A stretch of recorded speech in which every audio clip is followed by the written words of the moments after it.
finance sector sort of supporting a transformation in markets and bringing finance and investment to climate change and carbon solutions, there's a number of things happening which are, I think, really quite promising. First of all, some of the biggest banks and the biggest investment houses, just in the past really 18 months, are really beginning to build teams within their mainstream businesses that are looking at very serious mainstream financing of carbon issues, whether it's from the standpoint of emissions trading or financing new technologies, looking at carbon-friendly companies. So there's a great volume of activity, but one aspect is that the finance sector is really playing catch-up. I think it's a number of issues have converged and they're beginning to get serious about it, but it's only just beginning. I think what you've seen is some front leaders and smaller institutions who got carbon a few years ago, and they've paved the way. And a lot of the upfront work in terms of understanding the risks around carbon for different business sectors and different geographies has been put into place. What you're seeing right now are the major Wall Street houses, for example, Lehman's, Merrill Lynch, Goldman Sachs, Bank of America, Barclays, names like this, who at the very top of the organizations have suddenly realized, wait a minute, climate change isn't just a risk, we can make money out of this. And that's the hard reality of the market. Once they smell the money to be made, these institutions put individuals, teams, and the appropriate architecture in play to allow them to take advantage of the market. So there's, again, really a revolution over the past 18 months, but that's built on the hard work of maybe some smaller specialist institutions over the past decade. The difference now with even 2 or 3 years ago is 2 or 3 years ago carbon was an issue which was in a niche, it was within the institution, it was dealt with mainly from the risk side. Now what you're seeing is the institutions are beginning to embed it in their main business lines. So lending, investment, risk issues, and that's a whole new departure. They're putting it inside their core businesses, and that boils down to how they lend into different sectors, into oil and gas, chemicals, iron and steel, and that's where it's beginning to have traction. So the answer is, from my perspective, yes, I would say institutions are beginning to integrate it across their main business lines. There was a development at Bali which was fundamental. For the first time, 40 finance ministers met to discuss climate change. It was the first time. Now, the finance ministries and the treasuries have the ability to send very distinct policy signals and regulatory signals to the capital markets. And it's the finance ministers, not the environment ministers, that do that. So what you're seeing there is a take-up by the financial policy community to put an appropriate framework in place that incentivizes the market.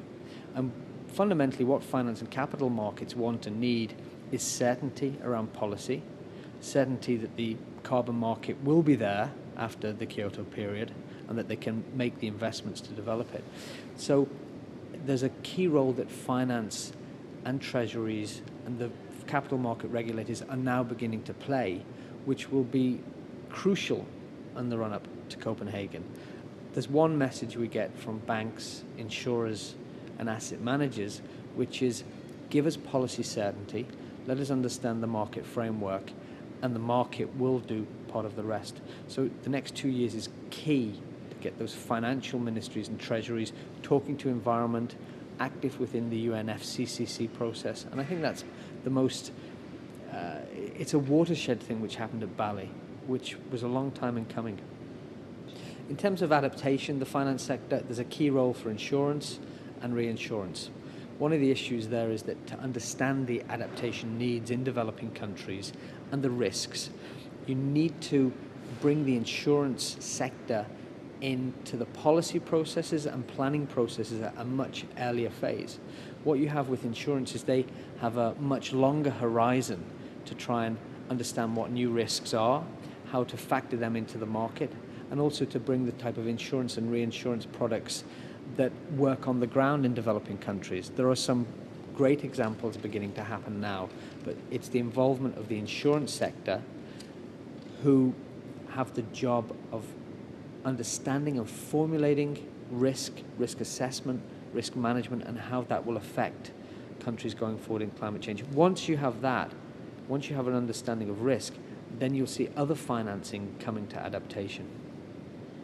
In terms of climate change, there's no question that the greatest impacts will be on the poorest parts of the world and people who can't afford to either adapt or to respond in a disaster situation. In 2002, our financial institutions within UNEP Finance Initiative predicted that by 2012 there would be $150 billion of losses a year associated with climate change and natural disasters. That figure was surpassed in 2005, so it was 7 years early.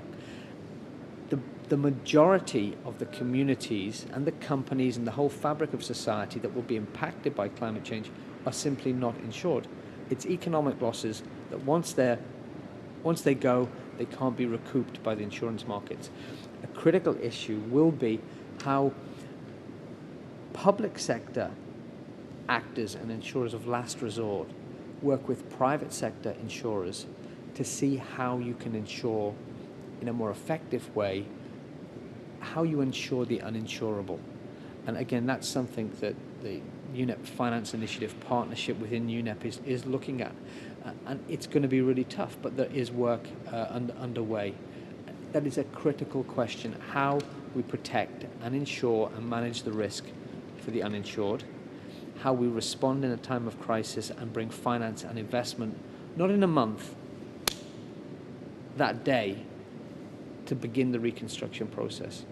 The global carbon market now, in 2008, stands at about $30 billion. The predictions are that by 2011 it will be $60 billion.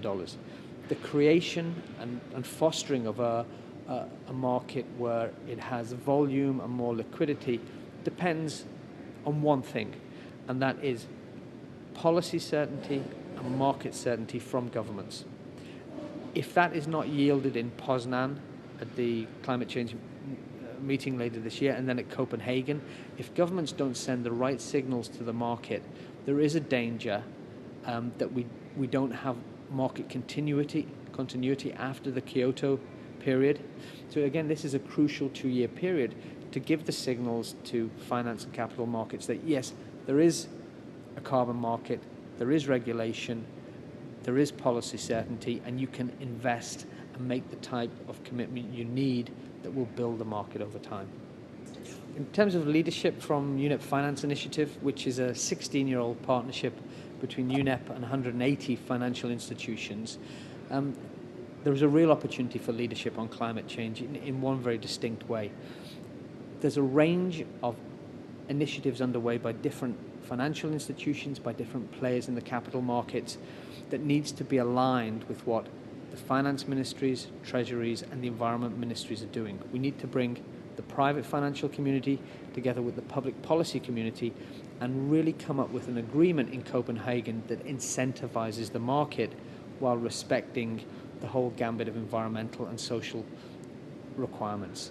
Now, maybe that's a little bit too much jargon. The key here is getting private finance, capital market actors, and governments aligned that creates a framework which allows private money to flow post-2009.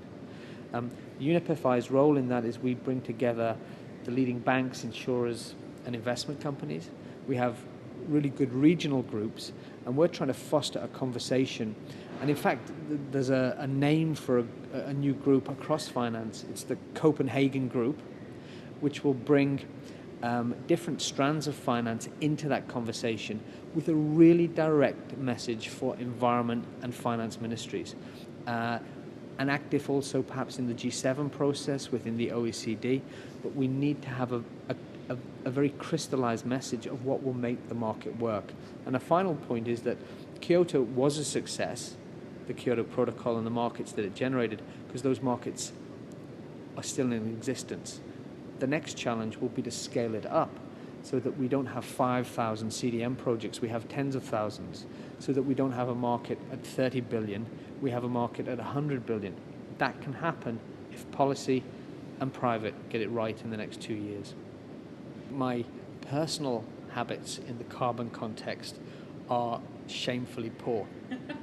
And that involves too much air travel and not offsetting all of it. Not really focusing down on what myself and my family can do in terms of carbon. And I have no excuses. I need to do better.